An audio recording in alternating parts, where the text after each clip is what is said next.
Claude Uldry, bonjour. Oui, bonjour, à vous aussi. Municipal en charge des finances de la ville de Nyon, aujourd'hui pour nous présenter les comptes 2019.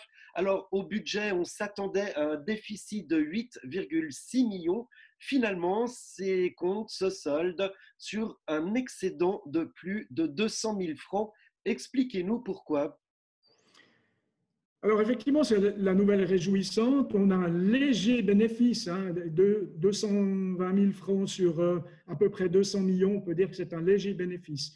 Mais il est principalement dû à un retour de péréquation sur la taxation définitive 2018, mais qui n'a pas pu être mis sur les comptes 2018 parce qu'arrivé trop tardif, donc mis sur les comptes 2019. Et ce retour de péréquation est de 7,3 millions quand même. Donc, on peut avoir des bonnes surprises avec la péréquation. Finalement, on n'est pas tout le temps en train de payer, on peut recevoir de l'argent. Alors, je le dirais autrement, en fait, on n'a que des surprises avec la péréquation, bonnes ou mauvaises, mais pour une fois, elles sont bonnes. Mais ça montre aussi la difficulté pour toute commune de gérer un budget et après les comptes avec cette péréquation qui peut fluctuer drastiquement. Pour ces bons résultats des comptes 2019, vous expliquez trois causes. Donc la première, évidemment, ce remboursement de la péréquation. Le deuxième, des charges inférieures au montant budgétisé. Ça, c'est dû essentiellement au programme d'économie mis en place par la municipalité. Alors oui et non. Oui, nous avons tenu effectivement le programme d'économie, mais le programme d'économie, il faut savoir qu'il était budgétisé. Par contre, les services ont été très stricts et certaines dépenses, comme par exemple pour le chauffage, sont effectivement moindres, mais ça c'est dû à la météo par exemple. Mais il y a d'autres dépenses qui n'ont pas pu être faites, mais je rappelle quand même que les mesures d'économie avaient toutes été budgétisées. Mais la bonne nouvelle, c'est que les services ont pris ça très au sérieux et la municipalité aussi, et on a pu donc tenir les économies qui avaient été promises. Voilà, il a fait donc un petit peu plus froid dans les locaux de l'administration. Troisième cause, des recettes fiscales moins élevées que prévu. Alors là, il faut nous expliquer parce que le total des impôts est en diminution de 2,7 millions de francs par rapport au budget 2019, tout en ayant moins d'impôts, moins de recettes. Oui, alors il faut se rappeler que le budget 2019 comprenait 4 points d'impôt supplémentaires et un 0,2 pour l'impôt foncier. Et pour comparer compte et budget, on doit comparer avec le budget voté par le Conseil. Après le vote du Conseil, il y a eu un référendum qui a annulé les 4 points d'impôt et les 0,2 sur l'impôt foncier. Mais nous devons comparer avec le budget voté. Et ce budget voté comprenait environ 6,5 millions de recettes en plus. Et c'est pour ça que nous parlons de recettes moins élevées que le budget voté par le Conseil. Justement, hein, cette hausse d'impôt qui avait été proposée par la municipalité, une hausse de 4 points d'impôt, finalement, c'était une mauvaise idée. Il fallait rester avec les impôts actuels, puisqu'on voit, hein, là, il y a un remboursement de la péréquation, et puis finalement, ben, par rapport au budget, c'est une bonne opération.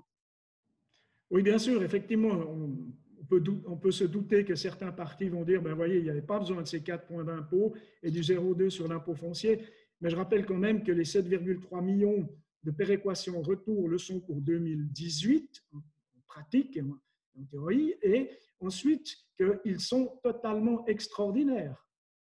Ok, ben écoutez, on va aussi conclure cette partie financière sur 2020. On est en pleine crise du coronavirus, du Covid-19, et en novembre dernier, vous aviez annoncé dans votre budget un déficit de 8,6 millions. Comment vous voyez cette année 2020? Alors, je vais répondre par le coronavirus, comme vous l'avez cité, effectivement. Bien, je dirais qu'on doit rester très prudent, un peu à l'identique du coronavirus. La situation s'améliore, mais on pourrait s'attendre et on n'est pas à l'abri d'une rechute. Ça veut dire que le déconfinement des mesures d'économie prises pour 2019 et 2020, eh bien, il pourra se faire, il ne devra pas se faire en une seule fois, et surtout, il devra faire l'objet d'une analyse assez suivie en cas par cas, et surtout en lien avec une probable baisse de revenus pour 2020 et 2021. D'accord, ben voilà qui est dit avec humour. On va revenir à un autre de vos dicastères, hein, celui d'architecture et bâtiment, puisque vous demandez au législatif un crédit d'études de plus de 3 millions pour l'étude justement de la première étape du projet lauréat. Expliquez-nous à quoi correspond cette enveloppe. Alors pour nous, service de bâtiment, et aussi pour les autres services d'ailleurs, mais principalement pour nous, il sert à étudier d'une manière fine le projet. Ça nous permet de pouvoir, après soumission rentrée, de les lancer ces soumissions et puis de pouvoir avoir un montant pour un crédit de réalisation à plus ou moins 10%. À l'issue d'un concours ou d'un appel d'offres de services, on est à plus ou moins 30%. Et on ne peut pas aller au conseil avec un plus ou moins 30%. Ça se faisait il y a 15 ou 20 ans. Et généralement, si vous vous souvenez, sur tous les bâtiments communaux, cantonaux, voire même de la Confédération, il y avait des dépassements énormes.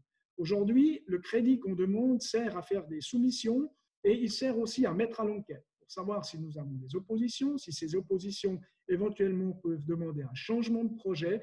Et donc, quand nous allons au conseil communal d'environ une année et demie avec un crédit de réalisation, nous serons, grâce à ce montant, avec des études très fines et un montant affiné à plus ou moins 10%.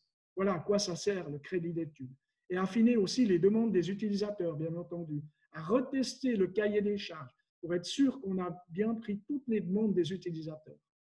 Est-ce qu'on peut dire aussi que la construction de ce futur complexe multisport et parc des sports va aussi servir un peu de soutien finalement à l'économie locale? Oui, vous avez tout à fait raison. Une commune ou un canton, voire même la Confédération, ça a d'ailleurs été dit ces derniers temps, doit être anticyclique. C'est-à-dire quand il y a une baisse dans l'économie, effectivement, on devrait soutenir cette baisse par des investissements. Au Conseil fédéral, certains partis se sont déjà élevés pour dire que pour les CFF, on devrait mettre le double d'investissement, par exemple. Donc, ça sert en soutien de l'économie. Claude Uldry, municipal en charge des finances et d'architecture et bâtiments, merci beaucoup de nous avoir accordé ces quelques minutes. Merci à vous aussi.